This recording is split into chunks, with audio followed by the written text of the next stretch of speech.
Hello, girls, guys, or otherwise. This is Rich, and welcome to another Tarot Talk Tuesday. Let me get my life together here a little bit. The little bobblehead guy that I've shown before, I bumped him, and he's still bobbing up and down. It's hilarious. It's really a thing. As you see, Jelly is here, my little co-pilot. Today we are going over the Page of Swords. Before we get into the weeds here, let me just say that court cards are freaking hard. Um, yeah, I was kind of debating there whether or not to swear, but yes, sometimes court cards just make you want to curse. um, I try not to curse that much, and sometimes shit falls out of my mouth. But anyway, we're just gonna bypass all that. Let me get my life here together just for a second. We are going over the Page of Swords, so let me go ahead and pop that up right now, and let's go ahead and look at what the Pictorial Key of the Tarot by A.E. Waite has to say about this card. Oh, it says, a lithe, active figure holds a sword upright in both hands while in the act of swift walking. He is passing over rugged land, and about his way the clouds are colloc I don't I think that's supposed to be collected wildly collated. That's not how you spell collated, I don't think. Pretty sure that's not. There are some weird words in here that I do not know, and I'm not okay with it because I like grammar and words. And I am ill prepared for this. Sorry, not sorry. Um, he is alert and lithe, which, again, never heard this word before either. Looking this way and that, as if an expected enemy might appear at any moment. Okay. Minus the words that I don't know, I can agree with that description. He then says divinatory meanings: authority, overseeing, secret service, vigilance, spying, examination, and qualities thereto belonging. Yeah, not necessarily what I would put as the divinatory meanings. Reversed, more evil side of these qualities. What is unforeseen, unprepared state. Sickness is also intimated. Okay, I, I don't know why. Maybe this is because of all the other tarot things that have come after A.E. Waite, and Pixie had created this deck, that there is like no correlation with many of the meanings that are in the pictorial key of the tarot, and I'm kind of glad that I have not gone out and actually purchased the pictorial key of the tarot. You can get it for free on sacredtext.com. I believe it's .com. Let me check here real quick. Pretty sure it's .com. Yes, sacredtexts.com. You know what? Let's pause here for a moment. If you guys are not aware of sacredtext.com, let me just hold on here. Pop that back up. Why is this not doing it? Oh my gosh. Where did it go? Oh, give me 1 second. We're gonna take a look at sacredtext.com, because if you're not knowledgeable of sacredtext.com, this is a website that you should know about. it is, and there you can see everything that I have open, YouTube, Nag Hammadi stuff, and whatnot. But anyway, I don't think I've ever really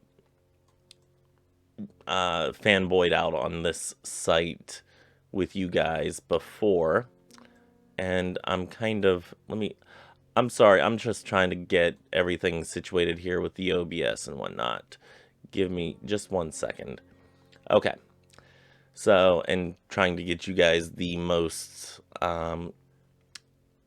the best view of the most information there. Okay. So we're gonna scooch that on over. Okay, so there's my cursor. See, yay. Okay, so I want to take you guys through this real quick because there's a lot of things, and I don't know why I'm looking at the camera because you can't see me. There we are. Okay, so there are a ton of things that you can look up here on sacredtext.com. And I'm going to fanboy out a little bit here. You have Zoroastrianism, you have Utopia, UFOs for the UFO people, Tolkien. Let's look at Tolkien here real quick because, whoops, that's UFOs. Yeah, they have a lot for UFOs. You have them subdivided. Tolkien, I want to look at Tolkien real quick. Yeah, you have some written works reflecting Tolkien or that is reflected by Tolkien and whatnot. Yeah, or that's in the similar genre. You have Theosophy, H.P. Blavatsky, which is the founder of the Theosophical Society. So yeah, you have that. C.W. Ledbetter. Is it Ledbetter or Leadbeater? I'm not sure. And Rudolf Steiner, some notable names there. You have some Taoism, for those who are interested in Taoism. You have Tantra. You have, let's see, Buddhism up here. I'm going a little fast because we're cutting into the time that I set aside. But Freemasonry, for those who are interested in Freemasonry. There's a lot of things on Freemasonry. If you are into Necronomicon, it has things on that. One of my places to go is in the Christianity section. You have, let's see, the Apocrypha, Aquinas, Augustine, Calvin, Church Fathers, Luther, Shakers, all that stuff. You have Gnosticism all right here. You have the Pistis Sophia, Corpus Hermeticum, lot of early works and some later works. Most of these have gone out of their copyright, so you can totally go and look at all this stuff, and you're not infringing on anybody's intellectual property. You know, you have in Gnosticism, you have a whole slew of different texts in here. So this is a fantastic website. If you guys are not familiar with this website, take some time and like just peruse it. It is fascinating. We have the Tarot by MacGregor Mathers here. It was originally written in 1888. And then has some other works by Mathers. Let's take a look here. One thing I don't like is how you have to, this is the Tarot by MacGregor Mathers, is how you have to go through each individual piece of this. Like you have to like turn the pages. It's not the greatest for going through an entire book, but if you want a free source, this is a fantastic source. So anyway, let's get back to the tarot. Let's take that away. Make that big so I can see myself again. There we go. And we get that back up there. And let me fix you guys again. Okay. So just a little rundown of the sacredtext.com. Love that website. Anyway, we are talking about the Page of Swords today. And and I probably just took way too long going through the Sacred Text website, but it is fascinating and fantastic. And I greatly disagree with A.E. Waite in what was published in the Pictorial Key. This card to me is about new beginnings of sorts, or a new beginning of an idea of a creation or a creative endeavor of sorts, and you're not really letting it happen. Okay, so that's my overall. Let's go ahead, grab your coffee, grab your tea, grab your beverage, whatever it may be. I am drinking, what is this, Peppermint by Bigelow. Again, Bigelow, not my favorite brand, but I'm not a label queen. And it is something to wet my whistle. Anyway, first thing I want to look at is the sword. Okay? Like I said, court cards can be difficult, and sometimes they mean individual people. I'm sticking to the individual meaning themselves, not as a representation of an individual person. So we're going to go with that premise in this specific teaching. Okay, we have been going through and looking at the shading on the swords and what we can gather from that, and does it actually hold water. This theory is something that I have not seen proposed anywhere, probably because anybody who has looked at it has found that it probably doesn't hold much water. So in this one, what I would say, again, this is totally a theory, and I think it's kind of debunked now, is that the light side is towards the head of the individual, meaning that there's new thoughts, new ideas coming into play here. So probably nothing really to do with that, that shading in particular, but I think it's fun to look at. And if it helps you remember what this card means, because like I said, court cards are hard. They are terrible. They are sometimes evil as far as trying to decipher what the meaning is. These are usually the cards where I will sit there during a reading and say, oh my gosh, there's a court card. What could this mean? And I have to start thinking through the symbolism, what the individual symbols are of the suit, of the positioning, and all that stuff. So yeah, these are the ones that stump most tarot readers, and a lot of tarot readers will tell you that court cards are difficult and hard to kind of wrap your head around whenever you're first learning. So yeah, anything to get you guys to remember what this card is all about, i.e. the shading. One of the things that you can look at and say, hey, maybe that is something I can decipher from this. Moving on, I want to look at the stance of this individual, because they are standing, and I'm reading off my notes here, they are standing in a very defensive posture.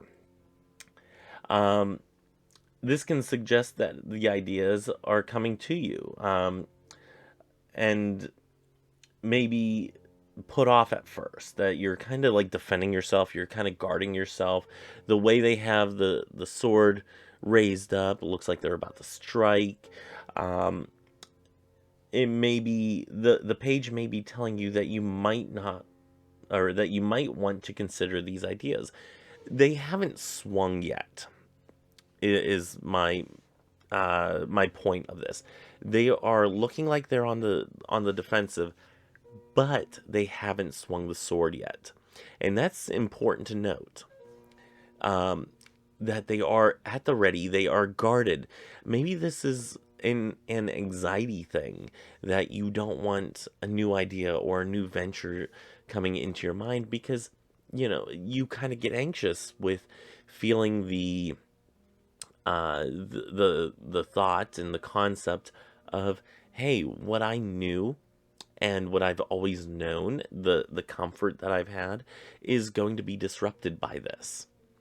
Um, Again, swords meaning intellect, thoughts, ideas, creativity, stuff like that. So that's one thing with the stance of the individual is they look very guarded.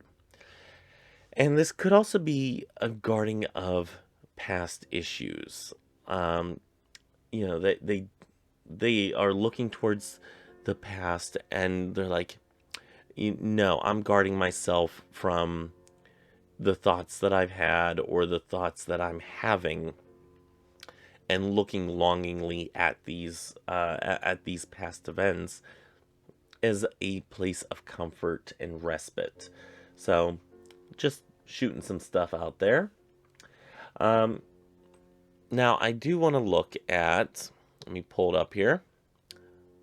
Oh, and of course, one of them didn't. A couple of them didn't save. Son of a gun. Yeah, anytime I import files into the what you call it here, into the computer, it's usually one of them does not take, and that kind of did it. Okay, there we go. I want to look at the feet here, the ground, specifically the ground that he's standing on. This individual is standing on. If you're looking at the ground that he's on, for one, it's green, so there is growth there. This lends to the idea that's being presented, or the event that's being presented, as being one that is coming from fertile ground. Um, Obviously, in the background, you see a tree that's there. You have grass here. You have kind of a rocky surface, but there is greenery there. So there is fertile ground. There is something that will grow. And with any growth, you get, you get a fruit of labor. And by that, I mean, if you have an idea that is just a little seedling, you're going to you have that coming into you right now, and you need to let that kind of grow. You need that creativity, that that idea to grow and be what it is, to continue on. So this is a very much a card of just accepting what's being given to you, or that you're the idea or the venture, the creativity that you're having. So yeah, I think looking at that, you can see that there is growth starting. It's not lush. We don't have anything like in the Pentacles where you're in a garden. Oh, excuse me. Where you're in a garden where you have bushes all around you. No, this is just some simple grass. But anything that is massive and fruitful starts out little. So this can be that little idea that gets you going. Okay, next thing I want to look at is the tree and the hare. Okay, and the reason I want to look at those is because it shows signs of movement, specifically movement of wind. So this wind is blowing associated with the past. This could mean that the page is trying to look at the past rather than the future, where there is a better life ahead. Again, they're kind of in that stance of, I'm looking at the past. Um, I I'm really favorable of the past. I'm a little anxious of the future and what it may have.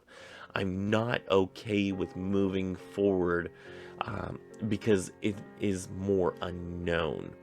As you can see at the bottom here, you do have um, rough waters, which I don't have a slide for. But you have rough waters, and those rough waters can be the unknown that you're going into, the situations that you don't know what's really out there. And that can be unsettling for a lot of us to have something that is unknown. Um, I'm sorry, I'm clicking around because I just noticed there's um, another slide that did not fully take.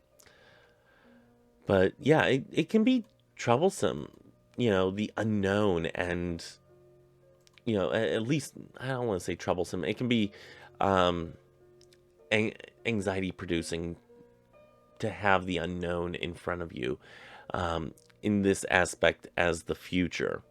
So yeah, he's looking longingly at the past, and the past is kind of like, you have to move on. We are trying to blow you away from the past into the future, into the unknown. And the only way that you're going to have comfort with this is accepting this. So, if you find the Page of Swords popping up, think to yourself about what you are being overly defensive about.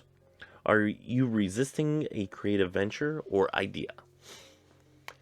And this is something that, if you are, say, if you're a painter, maybe you're resisting, or maybe you want to get into painting. Maybe you're resisting that urge. Maybe there's, the thought of, well, I wouldn't create anything good. Nobody would buy my paintings. Nobody would want them. And should that really be a reason why you don't continue? Just because somebody might not buy it? No, that's crazy. That's insane. That's a horrible reason to give yourself as a cop out. Maybe saying, well, I want to do it, but you know, I'm no good, and because I'm no good, that I shouldn't even try. Well, if you don't try, you don't get better. So again, not a good reason. Go get your painting supplies, bust them out. If you have a barrier to entry of painting, that like the financial stance and whatnot, if you don't have that money to put into it, then start out with a simple sketchbook, simple piece of paper, some copy paper, and a pencil, and get into that routine of sketching things down. You know, make that creative part of you a priority, especially if this keeps on popping up for you. If you have an idea that is constantly coming in your head, and you're like, well, maybe I should do something on that. Such as, maybe I should be going to school, learning something that I really, really want to learn. I don't care if it's underwater basket weaving. If that's something you really want to learn, go take the class. Um, Again, barriers to entries on this can vary depending. You can find simple, annex classes, or little classes here or there that are given for a lot cheaper than actually going to a college class. If it's something to do with witchcraft and whatnot, if you have a subject that you want to learn about, shoot me a line. I will research, I will find out, and I will try to present it in the best way possible. We will learn together. Uh, and that's really a lot of what my channel is me learning and documenting and being, part of this community that is learning together. And I absolutely love this community for that, because we all learn from one another. So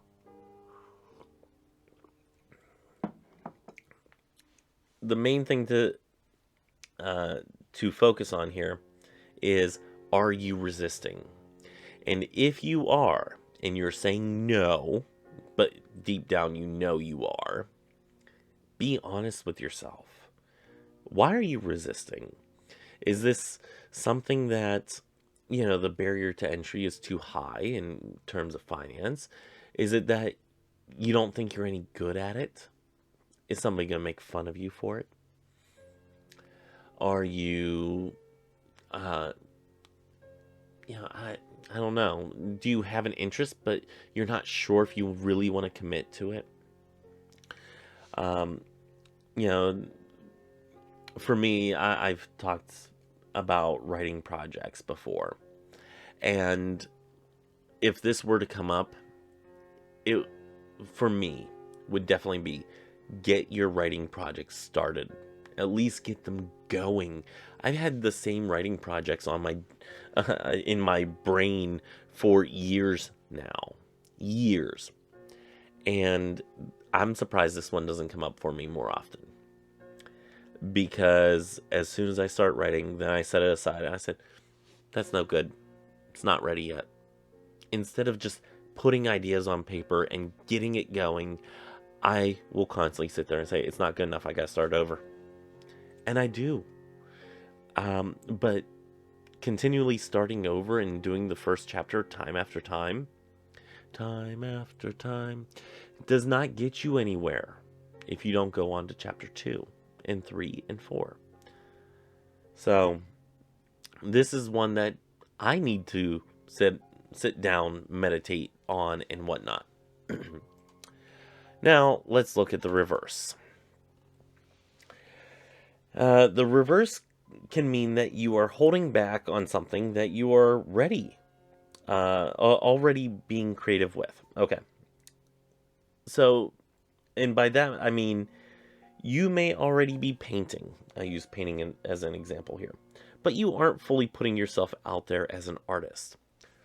Okay. So, for me, this would be like, okay, I've done tarot readings, for years now, and I do giveaways for them and whatnot. By the way, if while I'm thinking about it, the tarot deck, the cheap tarot deck, hold on, it is still up for grabs for free. All you have to do is go to the February Tarot Talk deck review and reveal. I think it was February. Pretty sure it was. No, not February. March. So go to that one. All the details are in there. I would like it to go to somebody who doesn't already have a tarot deck. It is a cheap one. It is a starter deck. But I'm giving it away for free. Just details are in that video. So let me know. Nobody has claimed it yet. So anyway, for me, like I said, I had been reading tarot for years. For myself, for giveaways, whatnot. But I never considered myself a professional. And that's because to be a professional, you have to make money at it. Well, a couple years back, I think it was a year and a half, probably a little around 2 years or so, I got my first paid reading. Or somebody paid me for a reading for the first time ever. I had it on Etsy for a long time, and somebody purchased it. I said, okay, $10 reading. I think it was a $10 reading. No big deal. And I gave them a little extras and whatnot. But I still don't really own the professional title of tarot reader. And I could. I have technically been paid for my services. But if this were to come up in reverse for me, it would be like, okay, I'm not really ready to go out there into the professional tarot field because, there are people that have been at this a lot longer than me, and they are so much more in tune with their decks, and they know things like off the top of their head. Boom, boom, boom. They'll sling cards. They'll be just going to town, and I can get like that whenever I do a full reading that I like to do. For smaller readings, I'm not so quick on it. For the bigger readings, it's like boom, boom, boom, boom, boom, and I will start rattling off things. It's one of those things, like I've said before, it takes a little while to get the magics going. But th- with respect to this card itself, would be that I don't want to call myself a professional tarot reader, or I don't want to use that as a label for myself, because it'll set an expectation that I'm not ready for, that I'm not comfortable with for myself. And this card kind of tells you to, you know, get the fuck over it. You are a professional if you've been paid for something. So do it. Call yourself and that as a professional, call yourself that. Own the label. If you are a painter, call yourself a painter. If you're a writer and you have written things, call yourself a writer. Um, own that part of yourself, and go out and stop looking behind you in the past and saying, oh boy, I was so much more comfortable then. No, we are in this life to stretch ourselves and to learn and to grow and be the best type of ourselves, to become our best versions of ourselves, or the best versions of ourselves. And by looking behind us, we don't do that.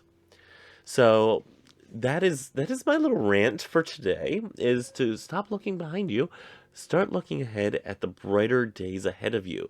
You have a journey out there, and there may be some rough waters, there may be some land to traverse around and whatnot, but you can do this. And as a community here, I know that not everybody comments, but always feel free to comment in my pants, um, what you think and whatnot. Um, and if you need, a little pick me up, say, hey, this is what I'm working on, and I'm kind of leery about, going full time for it, or I'm kind of leery about making this a passion of mine because I'm not sure if I'm going to be good at it. Well, I'm probably going to tell you, go and do it, because something in you is calling you to do it, and you should be doing it. For one reason or another, you're probably supposed to be doing it. So, yeah. But if you have situations like that where you're like, I don't know if I should, maybe not, you can always email me. My email is in the description box. So if you guys did not know, it is there. You can email me. I do check this email. There is nobody else running my stuff behind the scenes here that checks and answers my emails for me. Nobody else checks and answers my comments for me either, which is why I'm behind on those. But I do enjoy seeing comments, and the ones that are immediate, I do get to uh, a lot quicker than the ones that are just like, thanks for this and that. And I do appreciate those. But if you come to me saying, hey, should I be doing this? I will answer. And I'm probably going to be pretty upfront about it. So if you need a kick in the pants, go ahead and leave something down in the comments. If you are already working on something and you feel comfortable letting me know, leave a comment down in the in the pants area. I would like to know what people are working on. So anyway, that's all that I have for this week. If you are not subscribed, go ahead and make sure you hit subscribe. It is right here, right down. Yeah, you guys know where subscribe is, right? I don't have to tell you every time. Hit that subscribe button, hit the bell notification, and hit the like button if you liked this video. It helps appease the algorithmic gods of YouTube. All hail the algorithmic gods of YouTube. And join me tomorrow. We are going over the solar plexus chakra. And then we have Table Talk Thursday on Table Talk Thursdays. And then we are going through the Inner Temple Witchcraft, Chapter 16. I will be in Dover, Delaware this weekend. So I'm going to try to film this Chapter 16 prior to going down. And also our next installment of the Christo-Paganism series, where we are looking through the Bible at witchcraft mentioned throughout the Bible, and you know what arguments the mainstream Christianity has against witchcraft, and we're addressing some of those things. So join me there for installment number 3 of that. Until next time, may you have love, hugs, and ladybugs. Bye bye.